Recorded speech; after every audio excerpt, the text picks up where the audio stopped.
y darle un verdadero significado.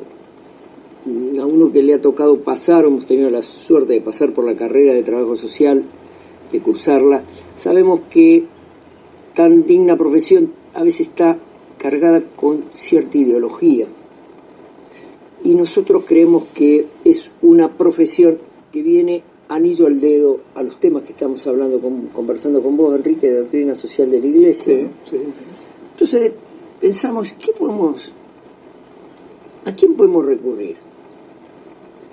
Entonces pudimos llegar a una colega que es trabajadora social, muy jovencita ella, y sin embargo con una formación muy sólida.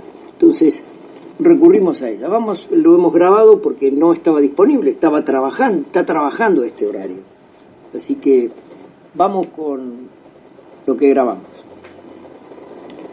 Bueno, como habíamos anunciado, vamos a hablar sobre el trabajo social y la doctrina social de la Iglesia, o si tiene que ver, o descubrir si tiene algo que ver.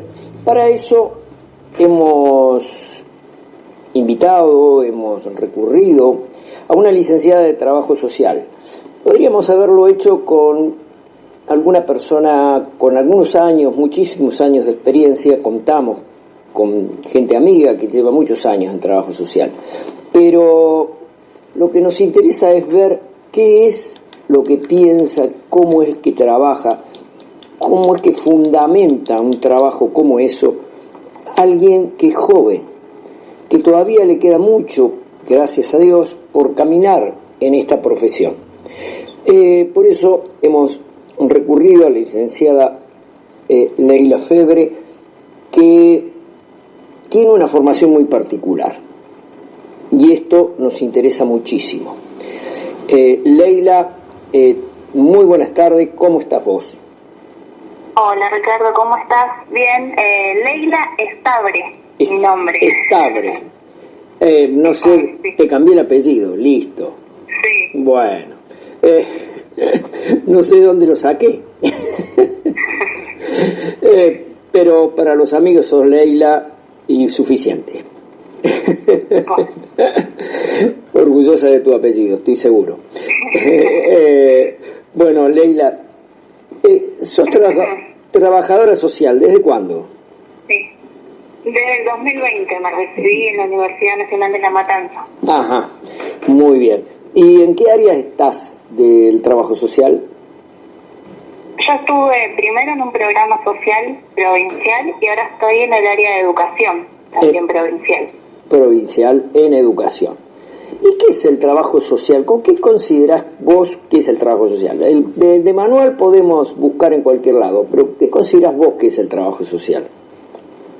Para mí el trabajo social es la participación de la persona en su propio desarrollo humano e integral y me parece, en mi punto de vista, comunitario. Creo que el trabajo social tiene que apuntar a desarrollar el aspecto comunitario que tiene nuestra sociedad y específicamente la persona, ¿no? Desarrollar esas habilidades para que él mismo sea motor de su propio cambio. Me parece que eso sería mi apreciación personal sobre nuestra profesión. Ajá, muy bien.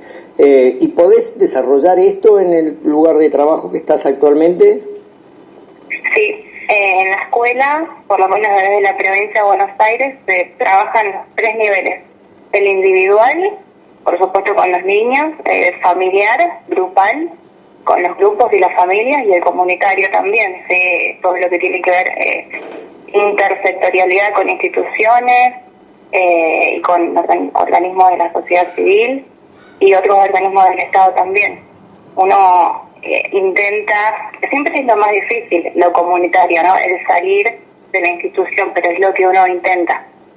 Ajá, muy bien. ¿Se puede decir que lo individual, lo familiar, lo comunitario puede verse tan separadamente o hay una transversalidad en estos 3 abordajes? Están todo el tiempo en constante relación, obviamente. La distinción que uno hace es más conceptual y más del abordaje en la elaboración del proyecto que uno hace, ¿no? Ajá. pero en la realidad práctica, obviamente que es un todo. Por eso digo que lo comunitario, si uno trabaja lo comunitario, está trabajando todas estas áreas. Exacto. Que, sin embargo, también a veces es necesario trabajar lo individual o lo familiar también, específicamente, pero me parece que el abordaje comunitario siempre toma de esos dos lugares también. Muy bien. Y escúchame, y el trabajo social, ¿podés contarnos un poquito el origen?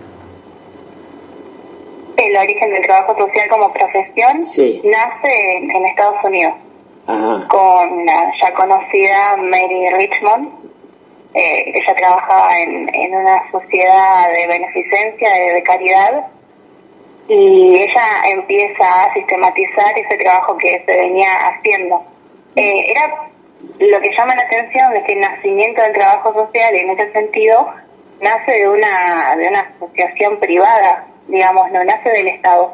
Esto es algo que a mí me llama la atención para reflexionar sobre nuestra disciplina, porque parece ser que nuestra disciplina está asociada únicamente hacia la función del Estado, pero el nacimiento de la profesión estuvo asociada a una iniciativa, si uno quiere decir privada, bueno, porque en ese momento se veía a la ayuda a los más desfavorecidos como iniciativas privadas de beneficencia. Después el Estado, benefactor y demás, toma otro rol. Pero me parece que también hay que romper un poco hoy ese enganche que tiene el trabajo social con el Estado. Hoy hay un montón de ámbitos de trabajo. Nace con ella, con esta trabajadora social, como dije, sistematizando sus prácticas y reconociendo que las dificultades que tenían no eran las personas, no eran a nivel individual, como veníamos charlando, sino que había factores sociales que incidían. Has dicho algo importante, mientras vos hablabas yo te iba a preguntar, ¿no? Pero lo respondiste vos.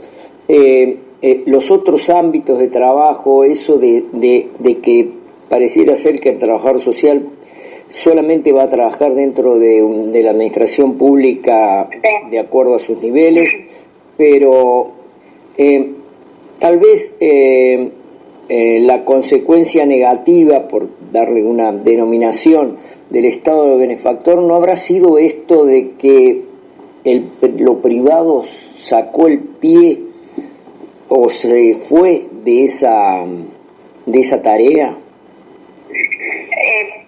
Para mí es un fenómeno casi global, donde el Estado fue tomando predominancia y, digamos, el sector privado o las sociedades intermedias, después vamos a ver con la sociedad de la Iglesia, la importancia de las sociedades intermedias de la sociedad, fueron quedando más relegadas.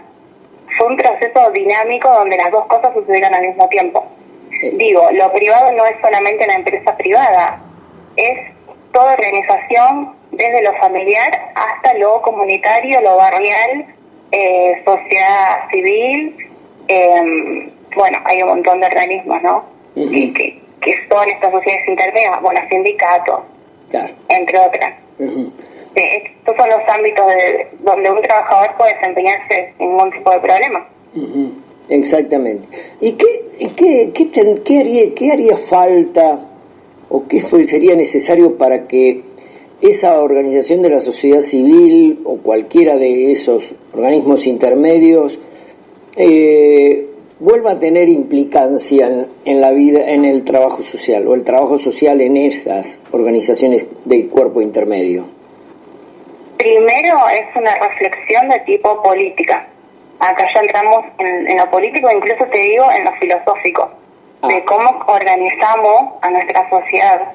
¿Qué es una sociedad? Una sociedad es un gobierno y un pueblo libre, como como se vende desde las miradas liberales que han tomado relevancia hasta nuestros días, desde la Revolución Francesa hasta hoy, un gobierno y un pueblo.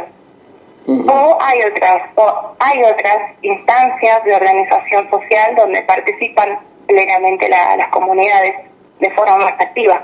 Podemos hablar de una democracia más activa, donde haya estos organismos intermedios que verdaderamente tomen decisiones para cambiar sus propias vidas, y no que desde un gobierno central con tintes autoritarios y que se mete en la vida privada y en lo más íntimo, incluso de las conciencias, ¿no? Llegando hasta censurar lo que uno tiene que pensar o no, qué está bien pensar o no.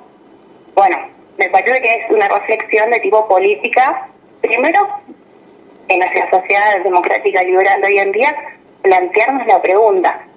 Ya, bueno, querer cambiar las estructuras me parece muchísimo, pero ya dejar planteada la pregunta de cómo que nos queremos organizar. Exacto. O es el único tipo de organización que existe. Porque esas son visiones reduccionistas, ¿no? Lo que tenemos es lo único que hay. Y no es así. Y no es así, exactamente. Te sabemos profundamente una persona de fe. ¿Cómo te sentís en la profesión desde tu fe y con el resto de la profesión, el resto de tus colegas? Es difícil porque las visiones filosóficas que sustentan, digamos, las dos miradas son lamentablemente contrapuestas. No es que uno pueda encontrar un punto en común, como muchas veces yo entiendo ese impulso, esa cosa de decir, bueno, vamos a encontrar puntos en común. Pero muchas veces no los hay porque son visiones filosóficas muy opuestas. Es una visión trascendente de una persona de fe, obviamente, que una persona que es católica, y una visión inmanentista. Entonces, el trabajo social inmanentista mira las necesidades materiales y no mucho más que eso. Y los llamados derechos también, bueno, todas las categorías que hay. En cambio, el trabajador social que tiene la mirada trascendente intenta ver un poco más allá. Y muchas veces hay estas rupturas y estas discusiones por eso. Porque la visión trascendente implica también un montón de cuestiones como son los valores, que no todo es lo mismo para llegar a un fin. Entonces ahí surgen las discusiones. Exactamente. Ahí surgen las discusiones. Pero de todas maneras se puede o se debe trabajar en una integralidad de la persona. Ahí parece ser que hay una diferencia de concepto, ¿no? De qué es una persona para uno y para el otro. Ahí tal cual. Tal cual. Me parece que ese es el punto fundamental que separa estas dos filosofías que te venía diciendo. ¿Es la persona humana integral en su dimensión biológica, espiritual, o es solamente la persona humana en su dimensión biológica? Si uno lo ve de manera integral, se juegan muchísimas cosas que no son solamente las materiales, y ese es un punto clave, me parece, la concepción del ser humano. Y en el trabajo social, incluso esto se puede ver con el día que se conmemora el Día del Trabajo Social. Exactamente. Esa discusión se ve muy clara, ¿no? Esto del 2 de julio era el día de la visitación de la Virgen, claro, por la caridad, ¿no? Y luego pasamos a una mirada completamente, esta ruptura. No es que hay una continuidad o un diálogo, es una ruptura. Claro. Y pasamos a festejarlo el Día de los Derechos Humanos. ¿Qué es el derecho humano? El derecho del humano, pero no por un derecho natural, sino por una declaración que hacen las Naciones Unidas. Que mañana la podrán cambiar. Y si nuestra vida depende de un papel que hace la persona sentada en un escritorio, entonces ¿qué era? ¿Qué hubo todo ese tiempo? Antes de que la ONU, de las Naciones Unidas o que la Revolución Francesa me vengan a decir que yo tengo derechos. Antes no los tenía. Bueno, eso es una problematización que hay que hacer. Ahí está Leila siempre metiendo el dedo en el enchufe. Acá se arma un lío, Leila. Ese es el punto clave. Se puede discutir. Muy bien. Y hacer lo posible dentro de eso. Leila, se nos acabó el tiempo y acá la gente me patea por abajo de la mesa. Vos vieras lo que es. Bueno, Leila, ha sido un gusto, como siempre, conversar con vos, y hacemos voto para que sigas en esta profesión con la misma fe de siempre. Muy buenas tardes y muchísimas gracias. Muchísimas gracias.